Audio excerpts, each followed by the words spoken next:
Is my screen, can you see my screen, everyone? Yes. Yes, okay.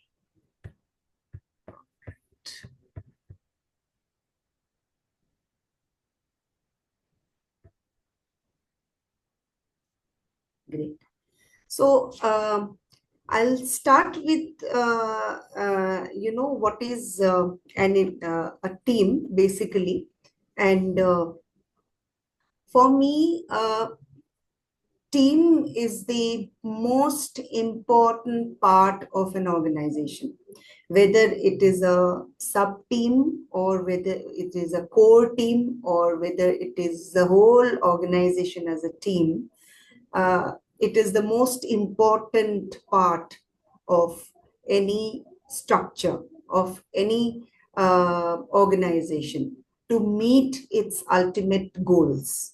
Okay, so basically, a team means a small number of people with complementary skills who are committed to a common purpose, committed to a certain set of performance goals and approach for which they hold themselves mutually accountable. So you can understand what is expected out of a team from this very self-explanatory definition. It is a definition, but can you see that there are usage of um, terms like complementary skills, commitment to a common purpose, performance goals, the kind of approach, and most importantly, the mutual accountability that the team members hold for each other. So this basically what a team means. Now, we as palliative care people, we are more into developing something called an interdisciplinary team. So I will, in my subsequent slides, will discuss about interdisciplinary team and why it is needed. For now, you can actually say that interdisciplinary team is described as an identified collective in which members would share common team goals and work independently in planning, problem solving, decision making, and implementing and evaluating the team related tasks. So we'll just see what exactly that would mean. So basically, we must have some objectives to meet with when we talk about interdisciplinary teams. So whatever needs to be done, it needs to be very accurate and speedy in assessment. Okay, that is number one. Secondly, there has to be an effective integrated treatment and care. Now, I am basically focusing on treatment and care because we are a healthcare organization, or we are all into patient care. And that is the reason why we want our treatment and care to be focusing on nobody but the patient, and of course the family members of the patient or the near and dear ones of the patient. That is why anything that relates to the patient has to be very, very effective. The treatment, if given, needs to be an integrated one. When I say integrated, it means many other specialties who are involved in treating the patient must also work in synergy to one another and then deliver the care and the treatment process. Thirdly, there has to be efficient communication with the patient and the family and with other professionals, okay, who are involved in the patient care. If there are institutions that are involved in the patient care, then there has to be efficient communication with the institutions also, and of course with the team itself. And last but not the least, the important objective of an interdisciplinary team must also be to audit the activities and the outcomes. Unless and until you audit your activities, you find out what was a shortfall or what was not complete, you will not be able to go one step further, or you'll not be able to excel in your own outcomes. So these are the objectives of an interdisciplinary team. Now, coming back to the basics, there are certain stages in team development. Now, why we are, concentrating on team development, why we should know what are the stages, is because of the fact that,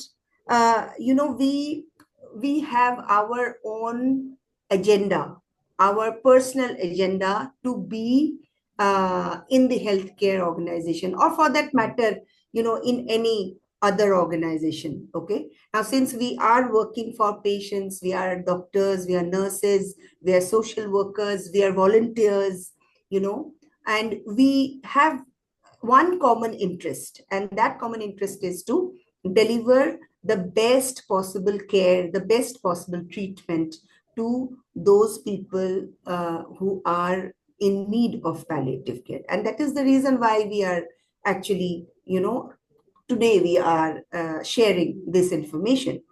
Now, when we are working with people of different disciplines, or for that matter, of the same discipline, okay? I am a doctor and I'm working with another doctor, maybe from another department, or I'm working with a nurse of, senior oncology status, or I'm also working with a social worker who is very new to palliative care. How do we actually perform as a team? Are there any kind of, you know problems that is seen while forming the team? Are there any kind of friction that comes? So there will be, for anything for that matter, when something grows, there would be certain obstacles, and the time which for which a team needs to get matured, the team also goes through certain stages. Okay, so in this particular diagram, you can actually see there are two axes. The y-axis is denoting the team effectiveness, and the x-axis denotes the time. And there are certain stages, like the stage of forming, storming, norming, performing, and adjourning. Now, a team, when it, there are, suppose I give an example, there is one doctor, there is a nurse, there is a social worker, there is a counselor, and everybody has been directed by the management, or by virtue of the kind of work that has been bestowed on each member, or each person, or each professional. They have to come together and work as a team. Everybody is new in the team. So this particular stage of coming together of the team is called forming, or the stage of formation of the team. Now, what happens after formation? The team starts experiencing conflict. Okay. Why does it experience conflict? It is because of the reason that everybody wants to do good. Okay. There is no other agenda behind anything. Okay.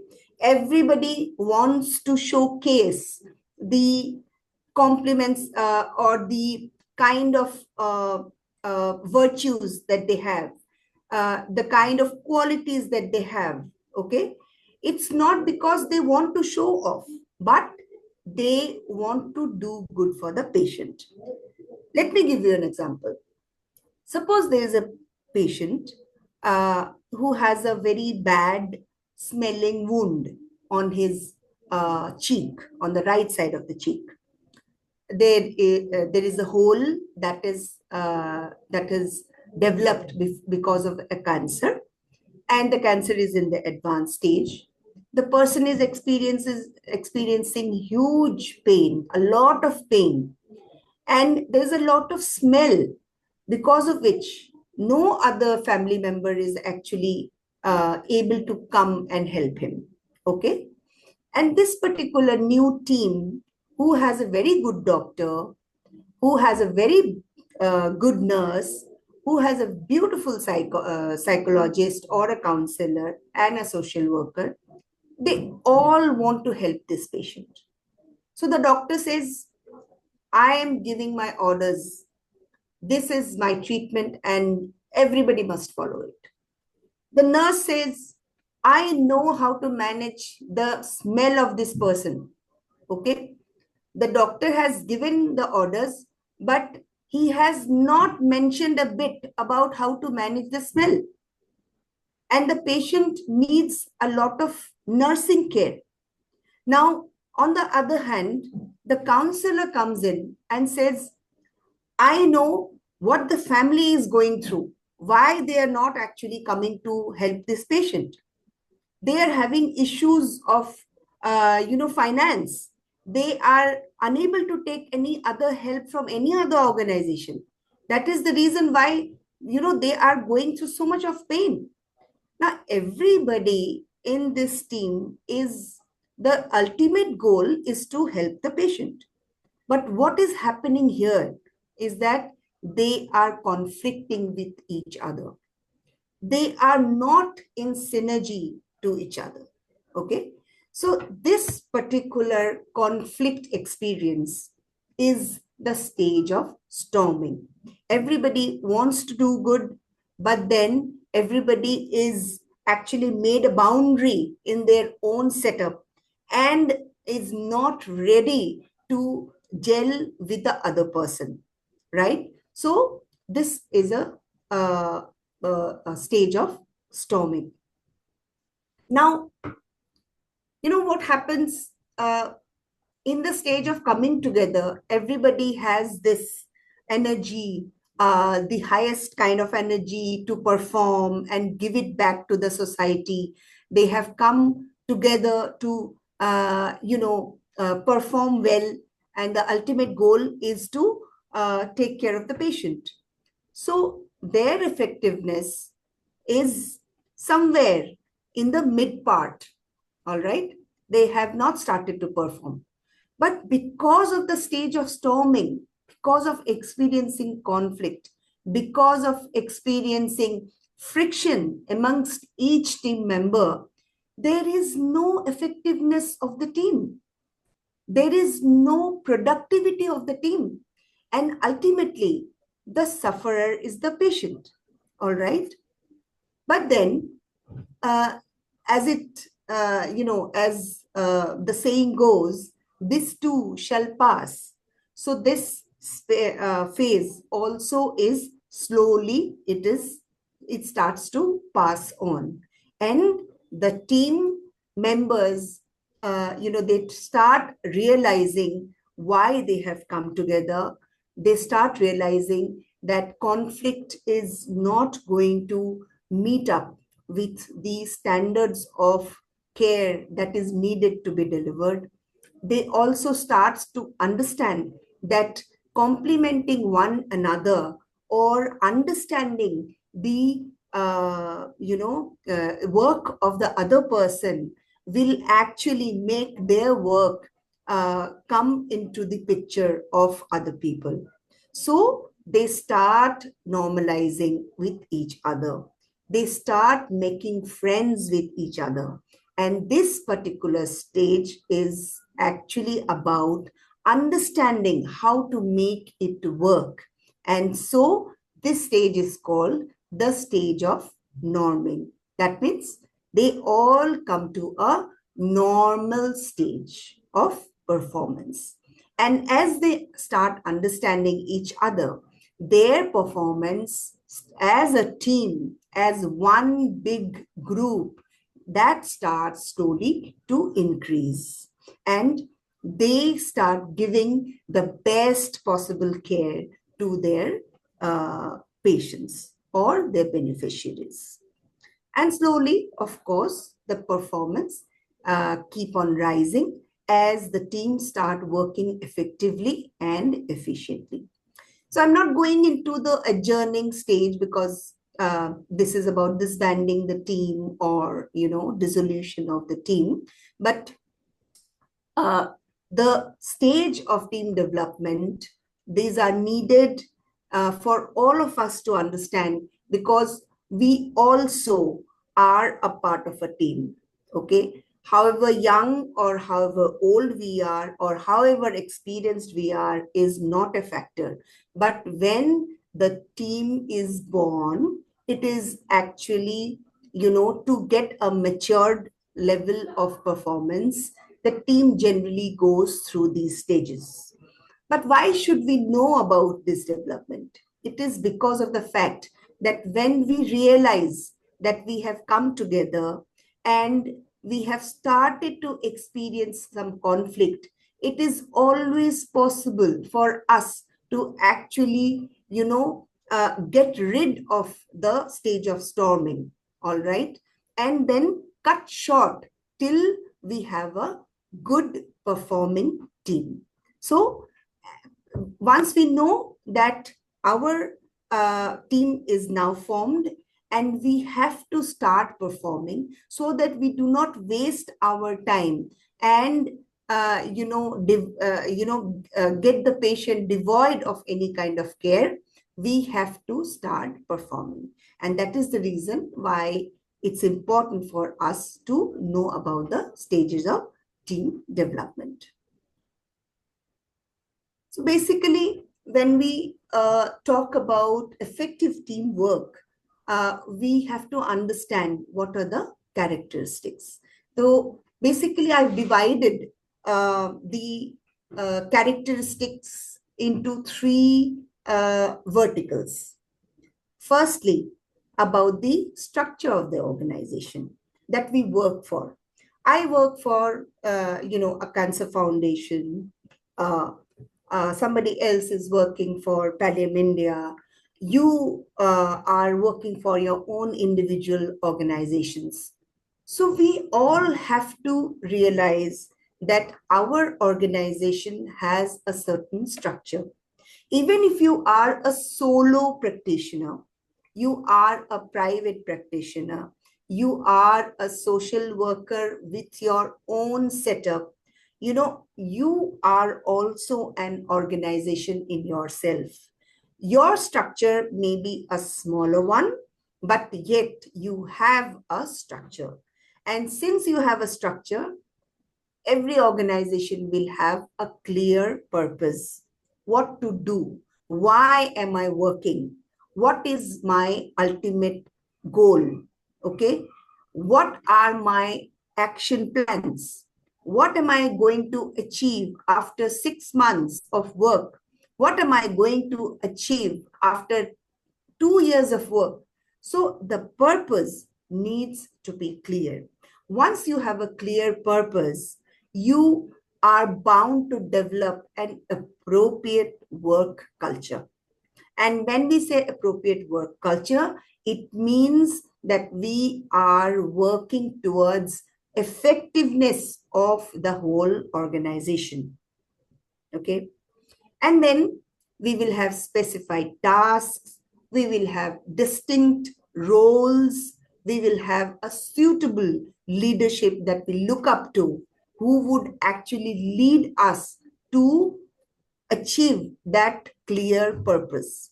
And then you have the relevant members and the adequate resources that is needed so that we all are on the same track, we all are on the same page. Coming to an individual contribution for effective teamwork, the most important thing that we should realize is the virtue of self-knowledge. Today, we are discussing about teamwork, we are discussing about palliative care because we want to upgrade our knowledge. And every small and big course or every small bit of knowledge will actually make us grow even more in our own fields. And that is the reason why individual contribution to an organization or individual contribution towards effective teamwork, the biggest virtue that one can give is the virtue of knowledge. Once you have the correct amount of knowledge, once you have the needed bit of knowledge, you are contributing in a huge manner towards the goal of the organization. And of course, then comes the trust between every member of the team, everybody, starting from the peon to the highest leader of the organization. The trust factor is the most important factor. Commitment is extremely important. If you think that you are committed, if you think that this is my marriage and I have to make it work, you will actually go leaps and bounds to meet with that. And that is what is, in a true sense, commitment towards your work. But then, having said all this, you must also be flexible, because if we are rigid on something and we are not flexible, then that means a lot of hard pressure, lot of things that might actually work as obstacles for us. So these four things are important for an individual to contribute towards effectiveness of teamwork. Last but not the least, the third vertical, which is the team process. We must always respect the team process. We must always understand that coordination, communication, cohesion, decision-making, conflict management, relationships, performance feedback are all part of the team process, which actually makes our contribution towards the organizational structure even more effective for delivering the kind of work that we all want to deliver for our patients. Okay, so these are interrelated things that is needed for effective teamwork as far as the organization, the individual, and the processes are concerned. Now, what are we looking at as far as the palliative care team is concerned? Basically, teamwork is an inherent feature of palliative care. There are people who do palliative care in silos, who are working individually. They may not have a team. But if you have a team, you are more better placed. You are in a more advantageous position to deliver effective care to your patients. All right, if you're working in a team. So that is the reason why we say that teamwork is an inherent feature of palliative care. And essentially, the interdisciplinary team will have its own characteristics and own challenges. The palliative care team should be both defined and flexible. As I said, we have a definition for the interdisciplinary palliative care team. But having said that, we are also flexible on that particular definition.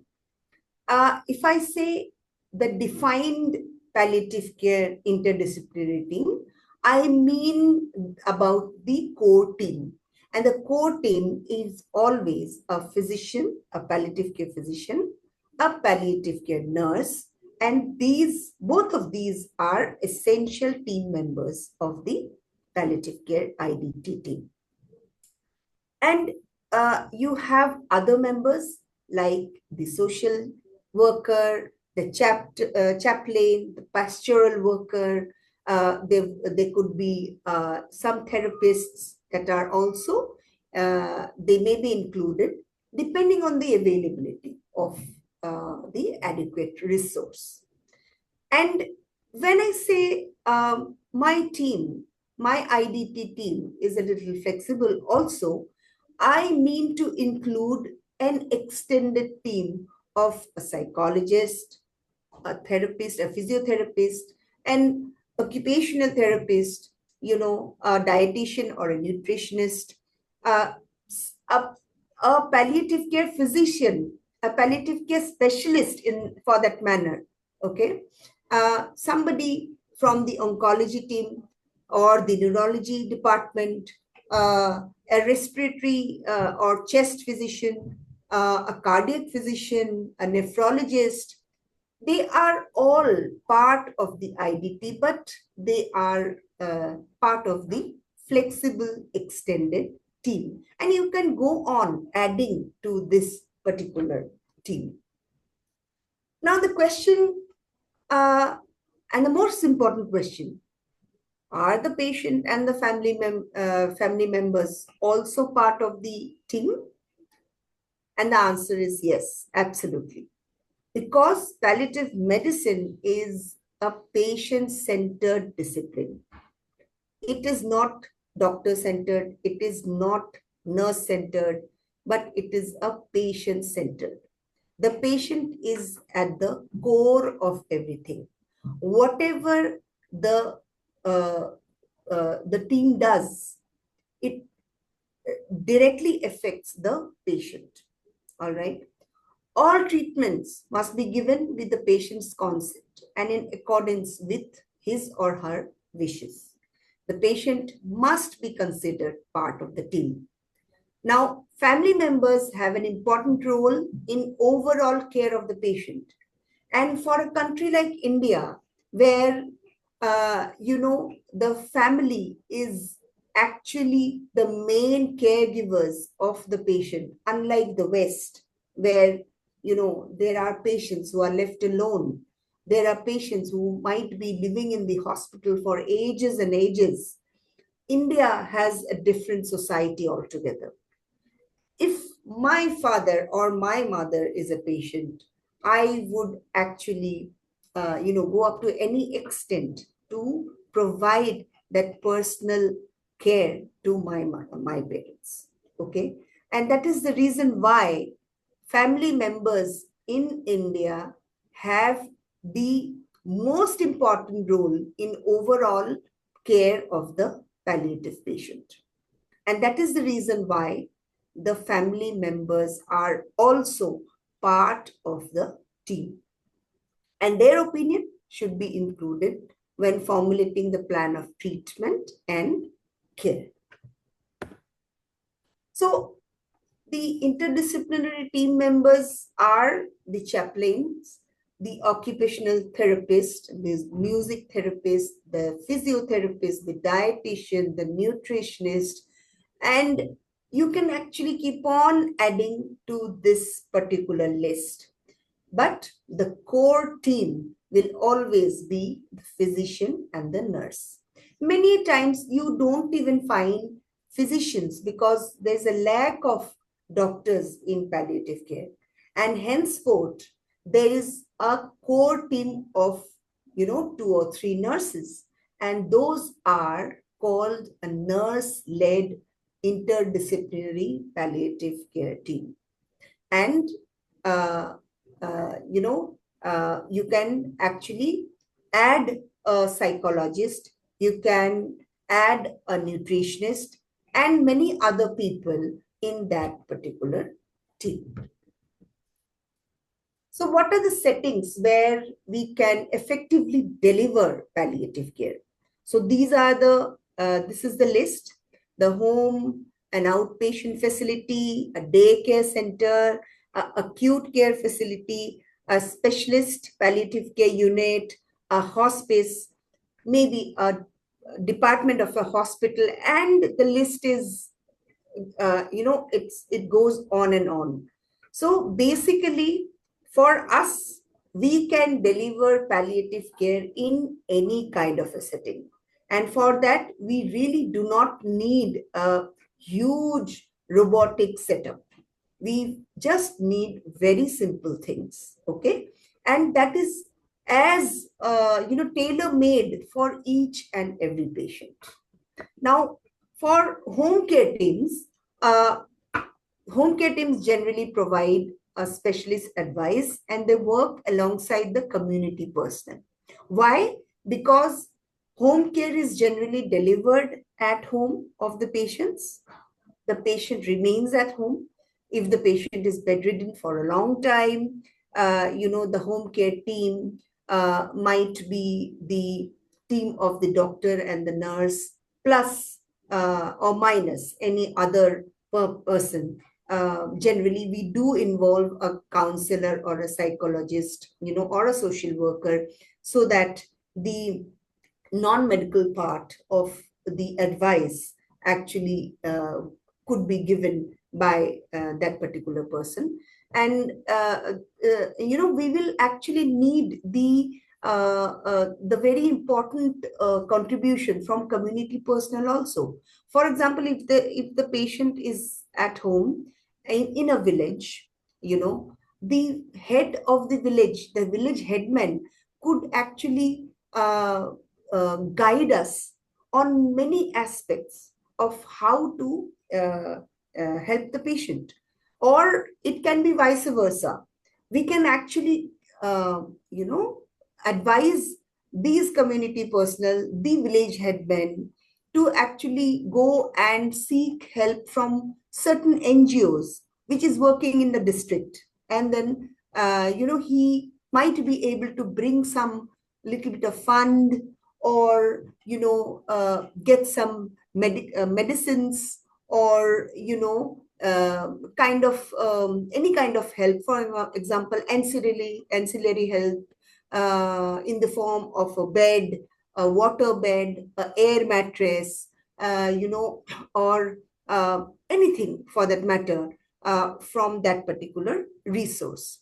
And these community personnels uh, can be volunteers, they can be social workers, they can be physiotherapists also, because many physiotherapists would actually want to practice in their own area, where they are able to, define their care, uh, provide that particular care in a particular locality.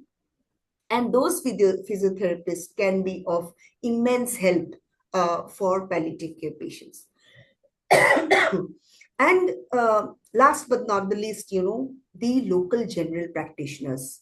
There are many MBBS, good MBBS doctors in localities. There are old people, old doctors who really want to give it back to the society.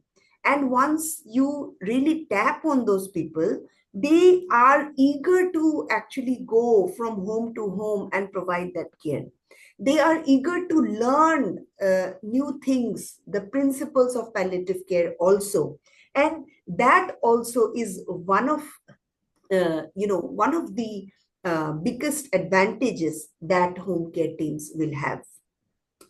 The community workers would generally coordinate the care of patients, forming a bridge between the specialist palliative care home team and the home care team. So, the home care team would actually gather that particular information and give, they can actually bring in a specialized form of palliative care through the specialist palliative care team to the community where the patient is there. Having said this, home care also has its own set of advantages and disadvantages. Um, uh, there have been studies both in India and abroad that have indicated that more than 70% of our patients, palliative care patients, would prefer to die at home. You know, if you ask me personally, at the end of my life also, I would want to be in my own home, surrounded by my loved ones, you know, my son or my daughter sitting beside me. I would want to see a familiar surrounding, with my own bed, with my set of towels, you know, and I really don't want to go to a hospital where I'll be surrounded by unknown faces, uh, artificial light. So all these things would matter. And I'm sure that, many of us would actually think on those lines too. And that's an advantage because, I would personally think that I'll be at peace if I'm at home. So basically, as studies have indicated, more than 70% of people would prefer to die at home. And hence, uh, the care process at home, delivered by home care interdisciplinary teams, would be absolutely tailor-made for that particular patient. There would be more autonomy, there would be more privacy and freedom. And the patient generally who is unable to move out of bed at one point of time would feel more safe at his own home.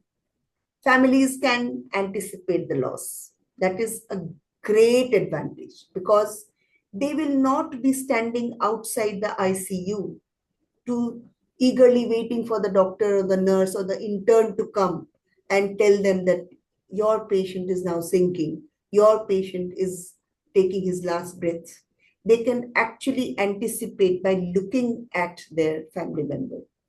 There is a better bereavement process because they could have, they could actually anticipate that they are losing the patient, they're losing their loved one. And this will actually promote acceptance of the death as a normal process of life. Uh, the the trauma that actually a person undergoes when he experiences somebody's death inside the hospital, it actually scars his mind and his heart for a lifetime, and is not able to forget what went through.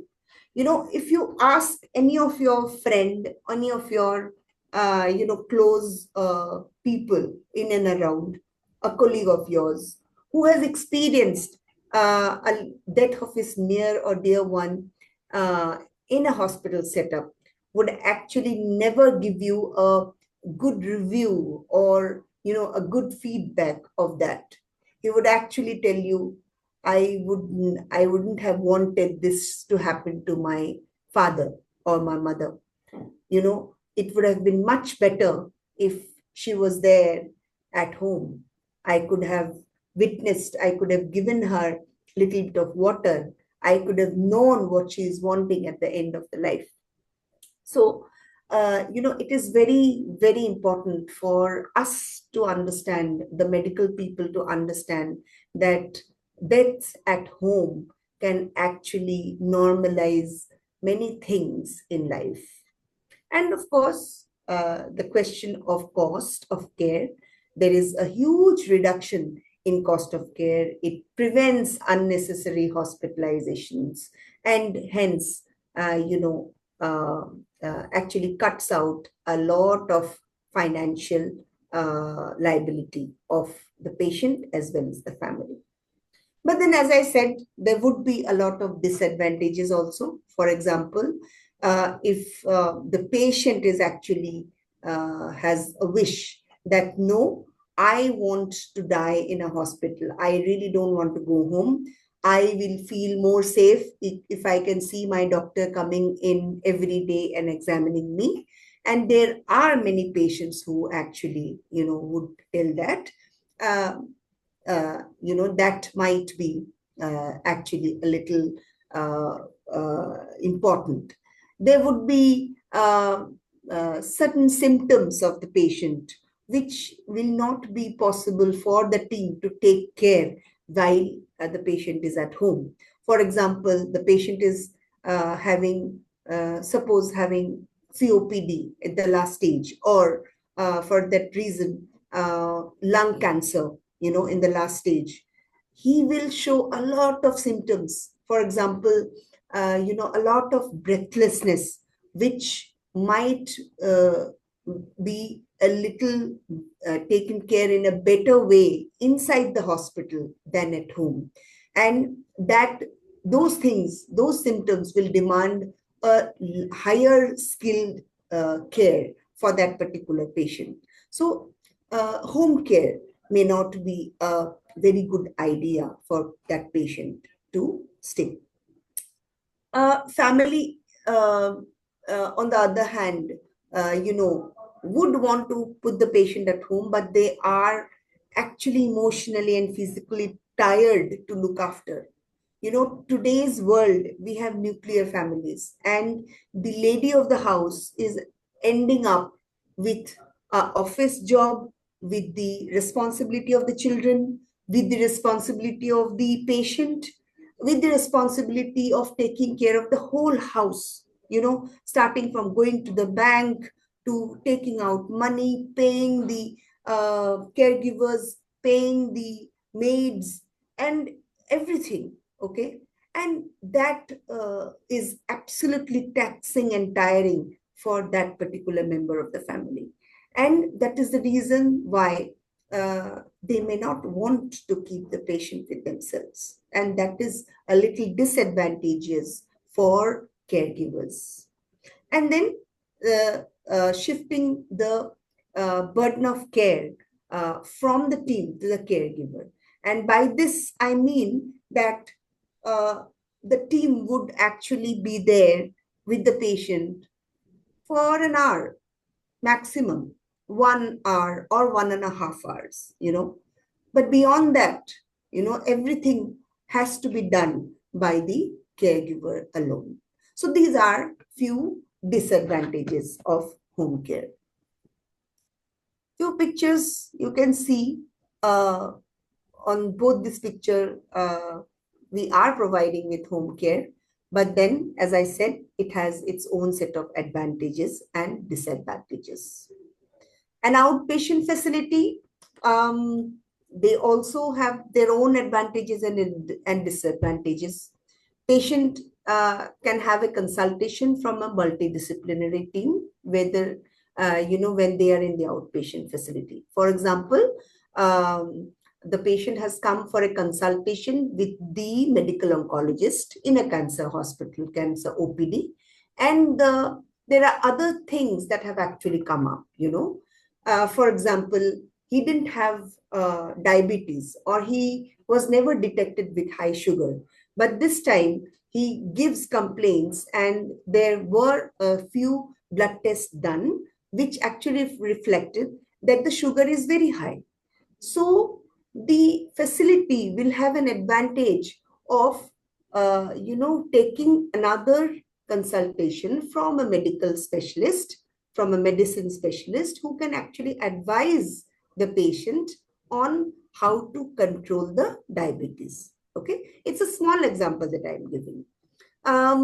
There are facilities, outpatient facilities, where they organize family meetings, counseling. There are a lot of support group activities that can happen in the same place at the same time, with the patient and the family members present in those activities.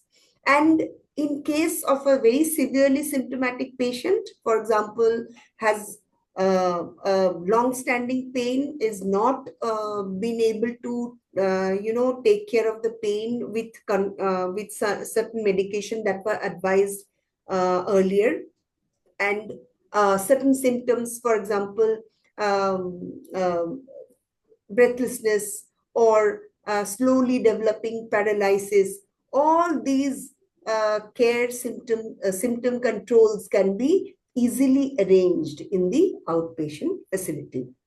But then, of course, there are disadvantages, like if it is a very busy OPD. For example, in if you any of you had seen Tata Memorial Hospital in Bombay, you'll see the kind of queues that the patient have to wait. It's a long queue in the OPD. Okay, whether the patient is in severe pain or his patient is comfortable, the patient has to wait in long queues. There might be space issues also, and severely symptomatic patients may require a more comfortable space to be waiting also in the OPD facility.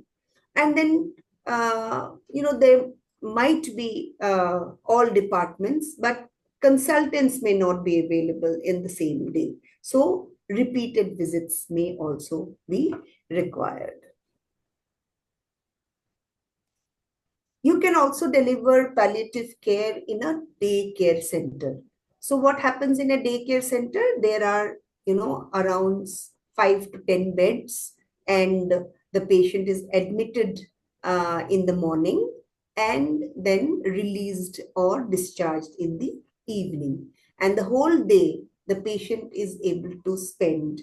And only those patients are taken whose symptoms can be easily controlled by keeping the patient under close monitoring. And then patients can go home after a short day course of medications or interventions. If the patient requires, 1 unit of blood transfusion, or a bottle of saline, or a bottle of glucose, all these can be given to the patient in the daycare, and after that, the patient is better, he can go home. But it may not be very cost effective for them. Not all patients are, able to afford even a daycare facility. You must be knowing, if you are working in government setups, you must be knowing about the Atal Amrit Abhiyan or the PMJY cards, which are now available for patients. But not every procedure is, I think, permitted under ABPMJY or other insurance schemes.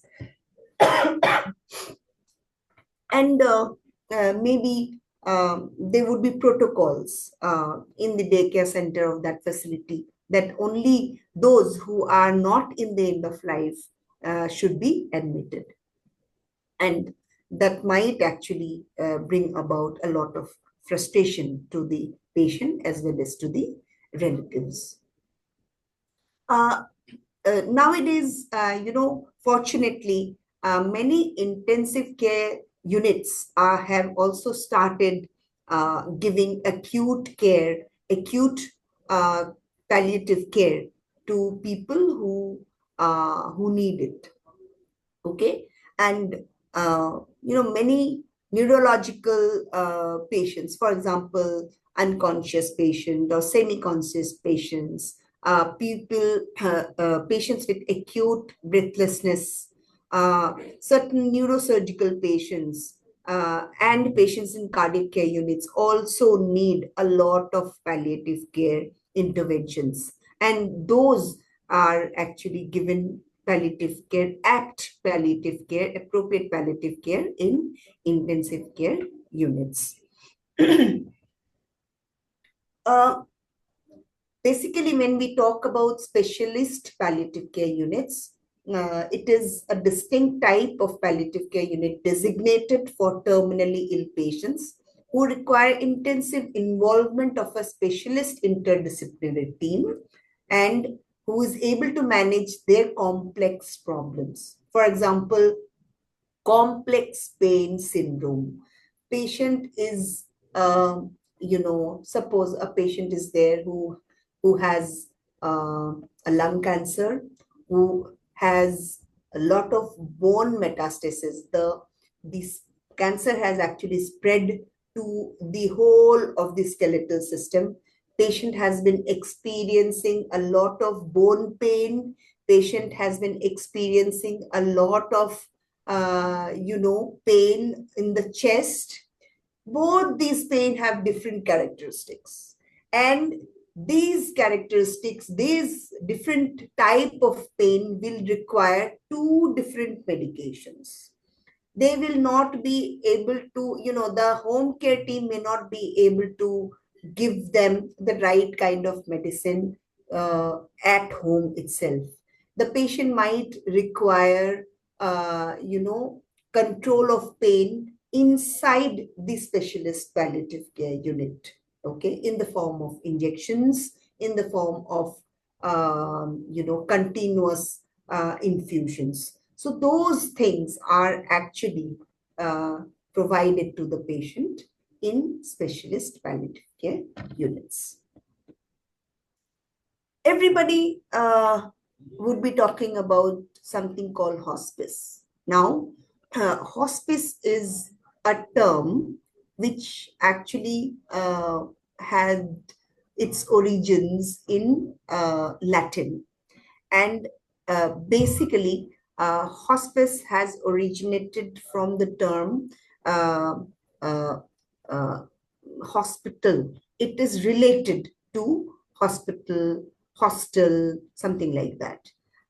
Basically, hospice is a facility where people are admitted at the last days of their life or last years of their life. They know that this patient is not going to live for another 6 to 7 months, and uh, and that particular prediction or prognostication of the patient's disease is true.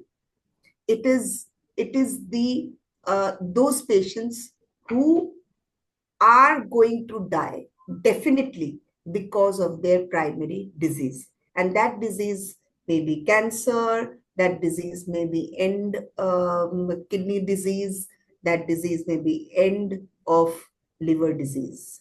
So the patient invariably dies in the hospice, and hence the hospice facility will ensure best quality of life and best quality of death for such patients. Generally, patients with a minimum prognosis of 6 months admitted for hospice care. Intensive care, acute care is not provided to such patients. Okay.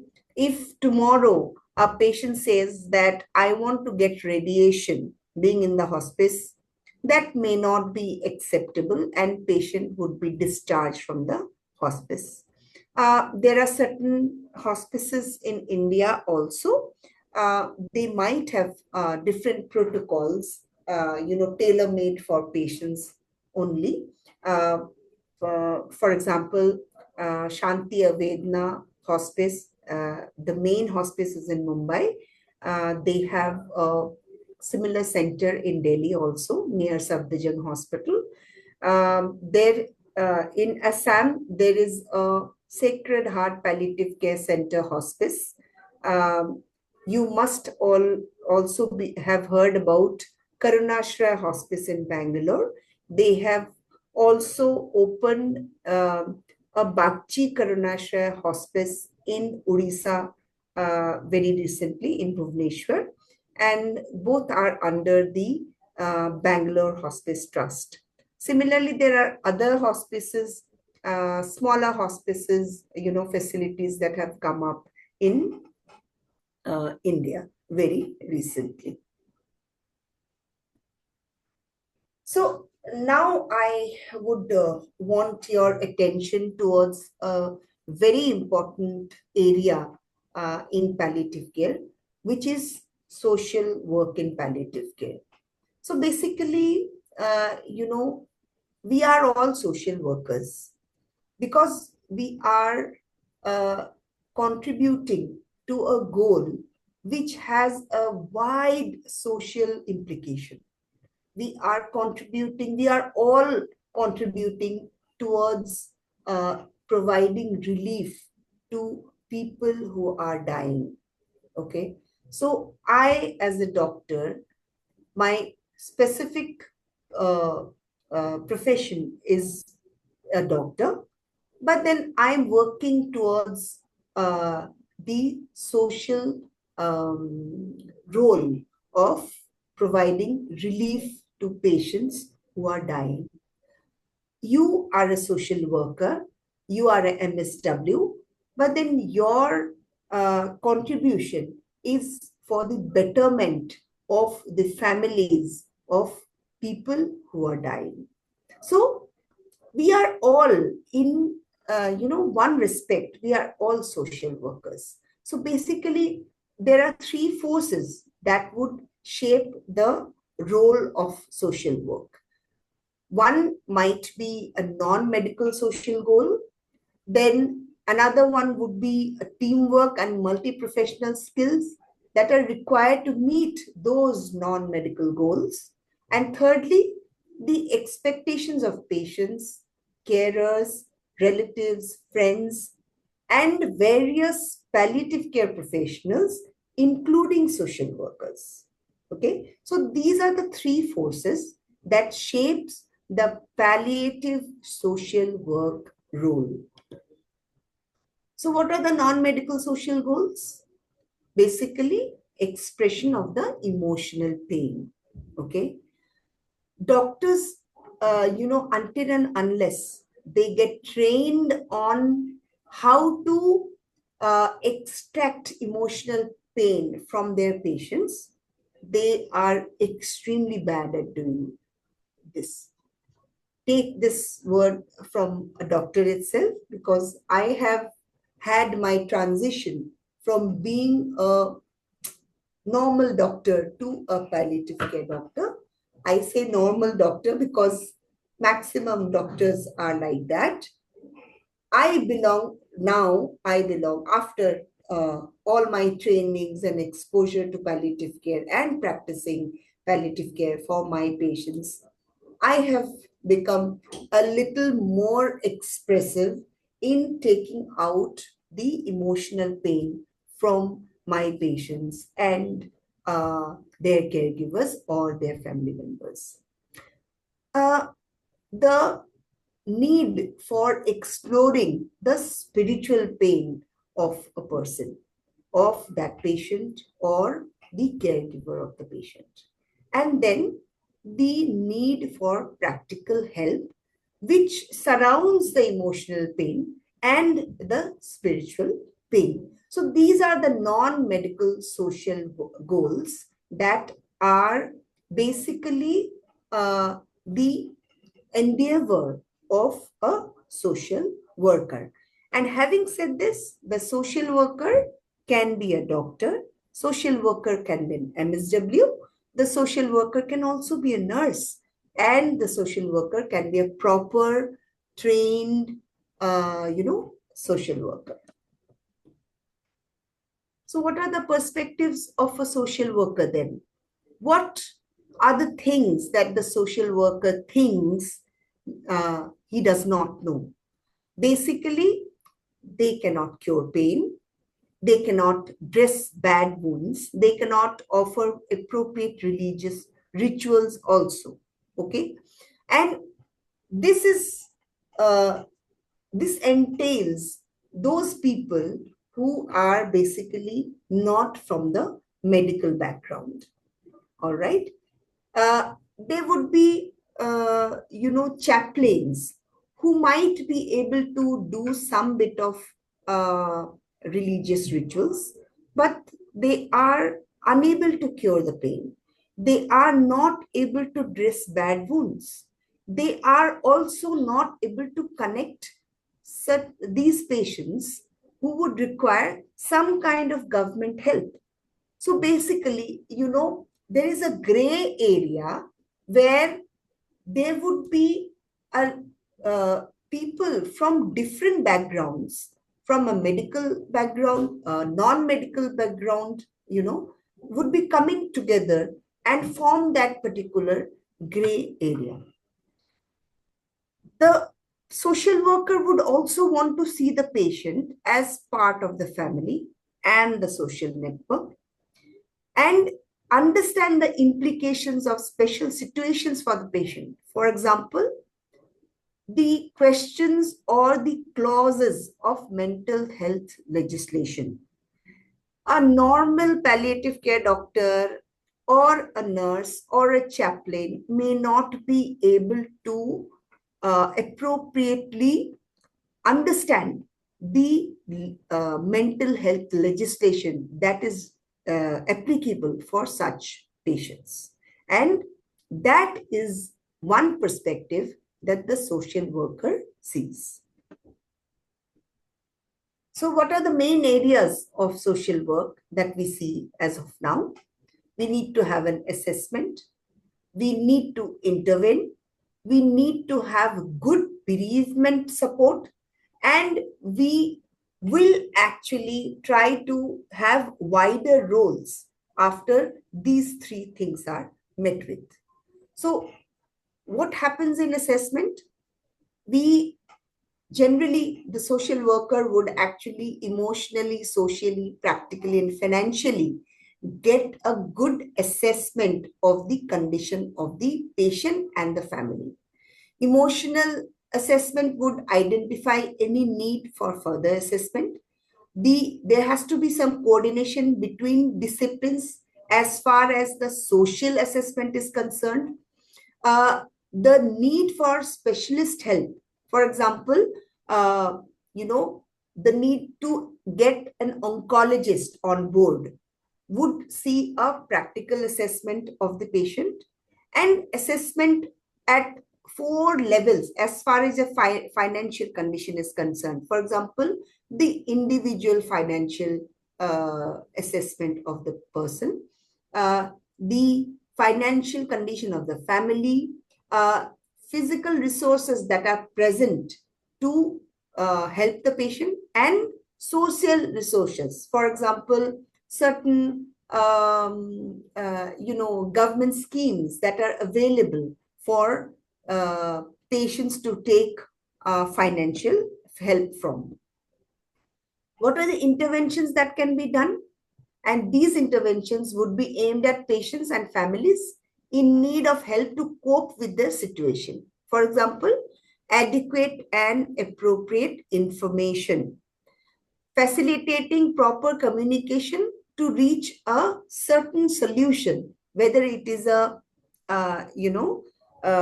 treatment related solution or it is a non-treatment or non-medical solution. The confidence to act, imbibing the confidence to act on that particular process, facilitate required resources, facilitate bereavement support.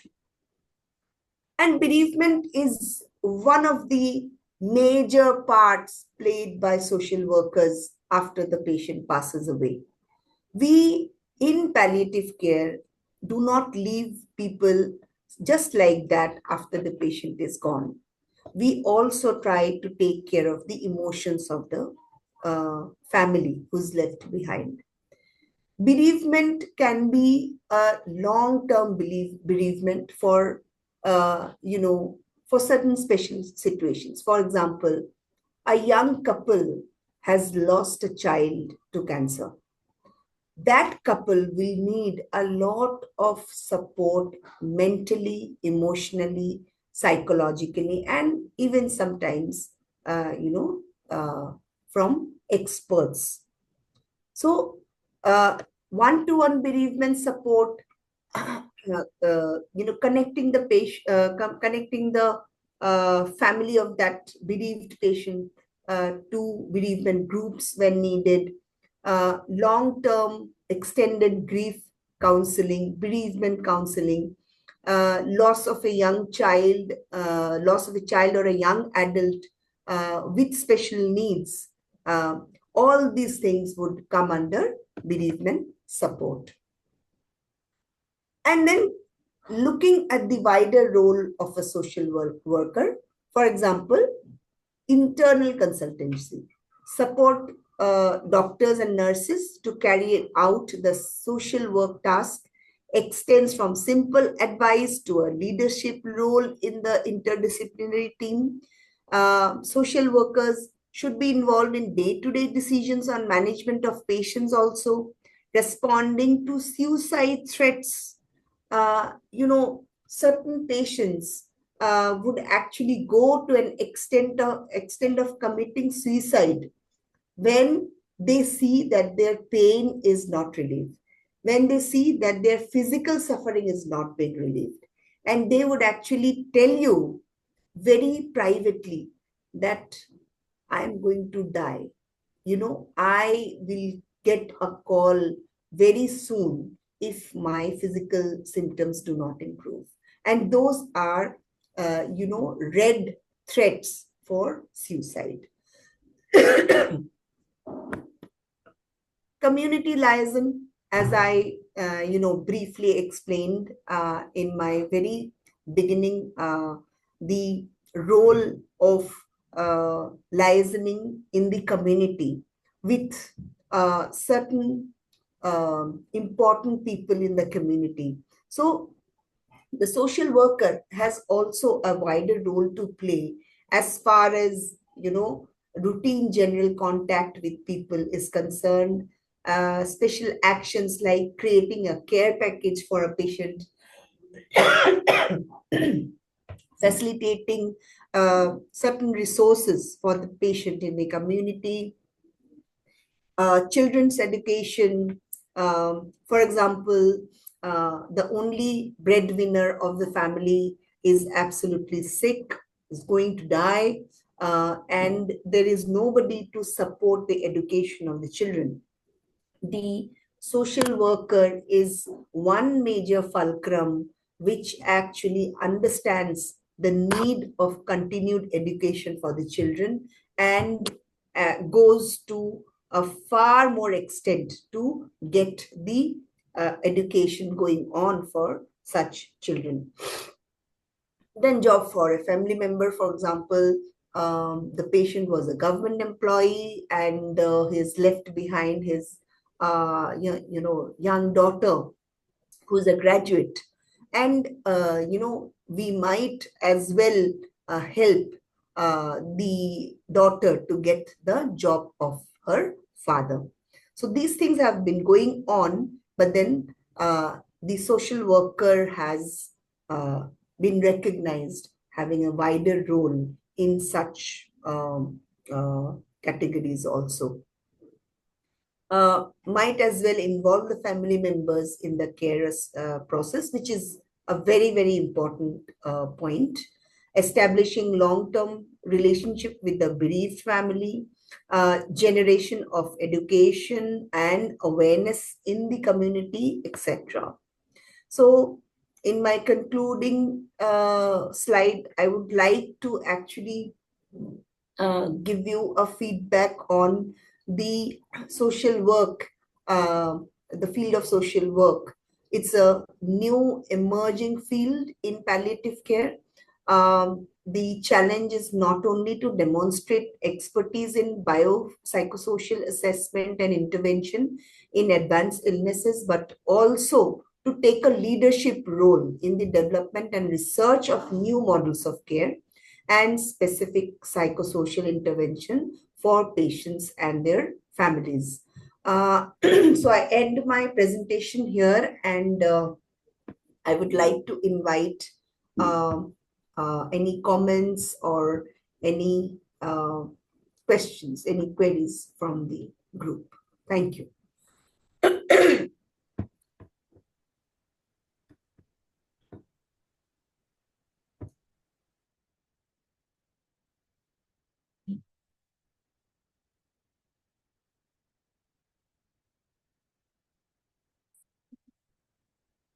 Okay, ma'am, are you there?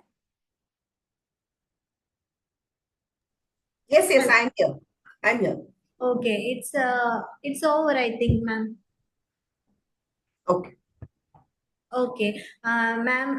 First of all, I have to thank you. From the depth of my heart, I am thanking you because it was such a good session. It was a very. It was. You ended up on time itself. It was really nice. Everybody were attentive. I was observing. Everybody was attentive. So I thank you from the bottom of my heart. I am thanking you, dear participant. I thank you all of you. I have been observing you. You were very attentive. Thank you so much. We'll meet you on the next session. Thank you. Thank you so much. Thank you. Thank you. Thank you, ma'am.